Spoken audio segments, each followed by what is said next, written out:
Sa mundo ng tennis, sasabak ngayong araw sa Catalonia Open sa Spain ang Filipina tennis star na si Alex Ayala. Magugunitang bago ito nang galing sa Ayala sa second round ng Madrid Open kung saan siya natalo sa kamay ng world number 2 na si Iga Swiatek. Ang mga detalye sa report ni Matchpoint, Millie Borja. Hindi magpapahinga si Alex Ayala sa kabila ng pagkatalo sa second round ng Madrid Open. Itinuon na ni Ayala ang pansin sa WTA 125 Catalonia Open na nakatakdang simulan ngayong araw ng Lunes, April 28, sa Vic Tennis Club sa Spain.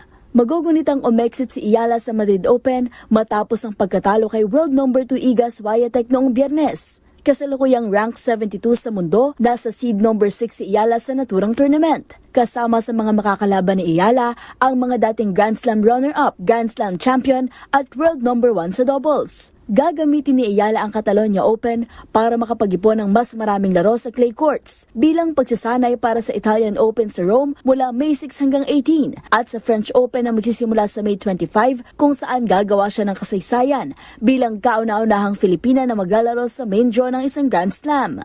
Para sa MBC TV Network News, ito si Millie Borja ng DZRH TV, una sa Pilipinas, una sa Pilipino.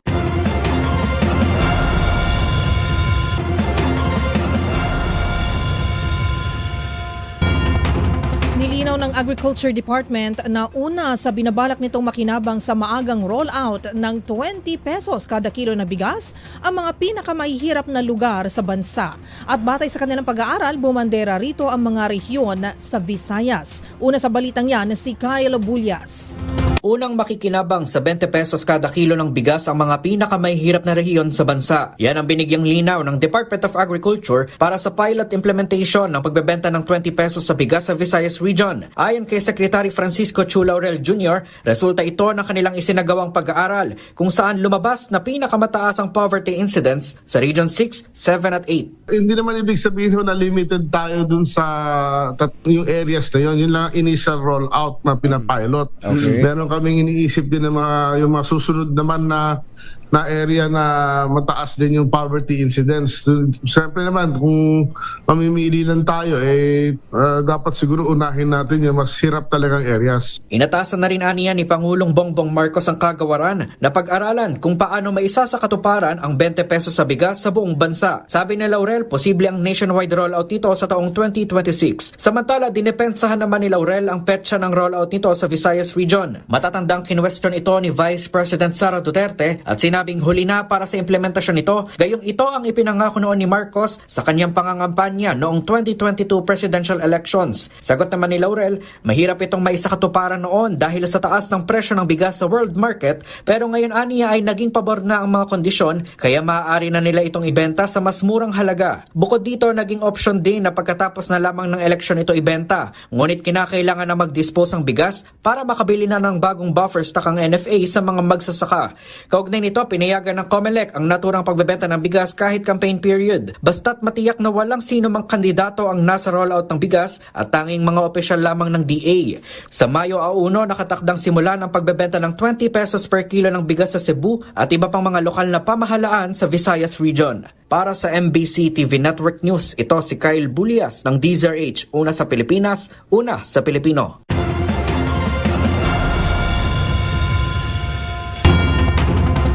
Handa naman ang bulsa dahil kasado na bukas ang taas presyo sa mga produktong petrolyo. Sa magkakahiwalay na abiso ng mga kumpanya ng langis, 1 peso and 35 centavos ang dagdag sa kada litro ng gasolina, 70 centavos naman sa kada litro ng kerosene at 80 centavos sa kada litro ng diesel. Ang taas singil ay dahil umano sa panibagong sanction ng Estados Unidos sa Iran na nagpapahigpit sa pandaigdigang supply at dahil na rin sa pagbaba ng crude inventories ng Amerika.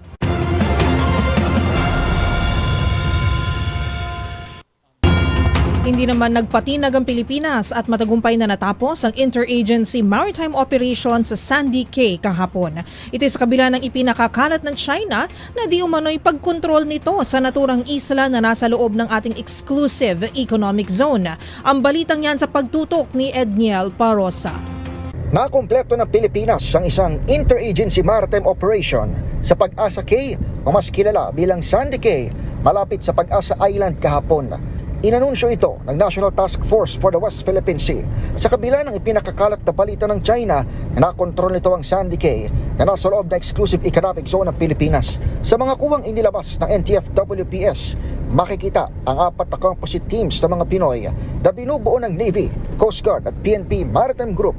Sakay ng rubber boat, tinungo ng mga ito ang Pag-asa Case 1 hanggang 3. Sa nasabing operasyon, nais patamtin ng mga Pilipino ang illegal na presensya ng China Coast Guard No. 5102 at 7 Chinese Maritime Militia vessels. Bago ang report na ito ng MTF-WPS, ibinida ng Beijing State Media na nakontrol nito ang nasabing teritoryo. Para sa MBC TV Network News, ito si Edniel Parrosa na Deezer H. Una sa Pilipinas, una sa Pilipino.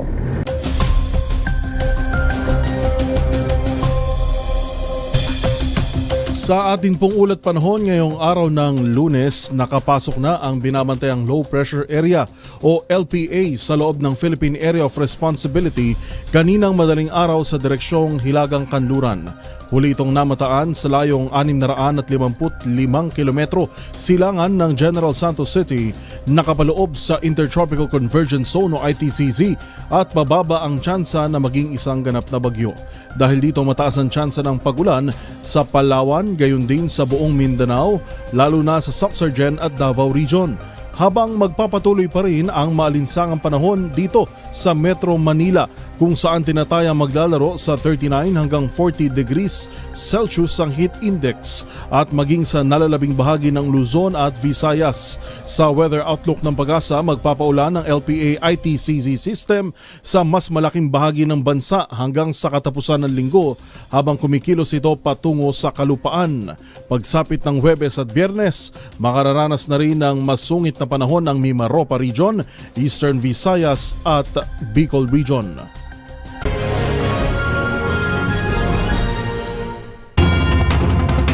Samantala, libo-libong deboto ang dumalaw at nagbigay galang sa puntod ni Pope Francis sa St. Mary Major habang isang fur baby naman ang ligtas na nakabalik sa kanyang fur family matapos mawala ng higit 500 araw. Ang mga balita mula sa ibayong dagat tutukan sa Global Headlines Report ni James Galange.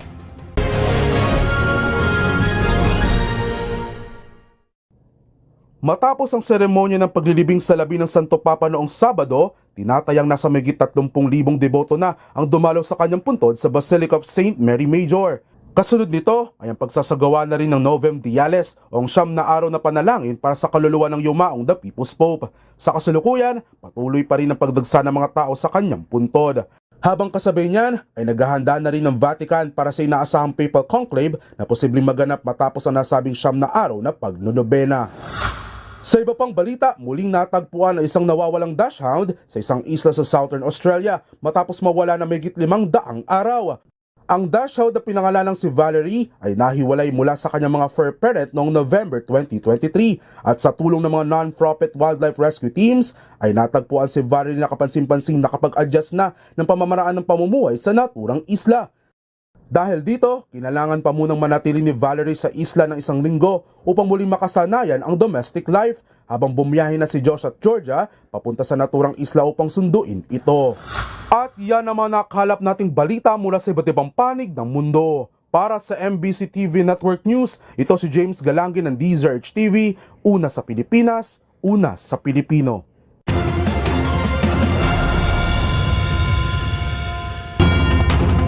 Samantala, ipinapanukala ng Kamara ang paglikha ng Department of Disaster Resilience bilang pagtugon sa banta ng kabi-kabilang natural disasters sa bansa. Kabilang narito ang planong modernisasyon ng Philippine Institute of Volcanology and Seismology o PHIVOLCS. Ang mga detalye sa report ni Milky Regunan.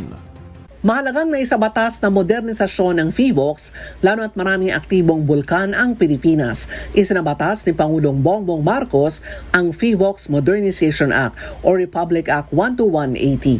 Ayon kay Representative Joey Salceda ng Bicol, chairman ng House Committee on Ways and Means, ang pagsasabatas ng Pangulo ay may tuturing na landmark sa national disaster readiness ng bansa. Sabi ni Salceda, 24 ang active volcanoes sa Pilipinas at may sa 100 ang seismic faults. Katwiran ni Salceda, hindi mapipigilan ang pag-aalburuto ng mga bulkan pero sa pamagitan ng naturang panukala, makokontrol at matitiyak ang handaan ng bansa. Sa nilagdaang batas, i-upgrade ang monitoring networks, palalawakin ng regional observatories, bubuo ng Geoscience Academy at ang digitalization ng dekada ng seismic and volcanic datas. Para sa MBC TV Network News,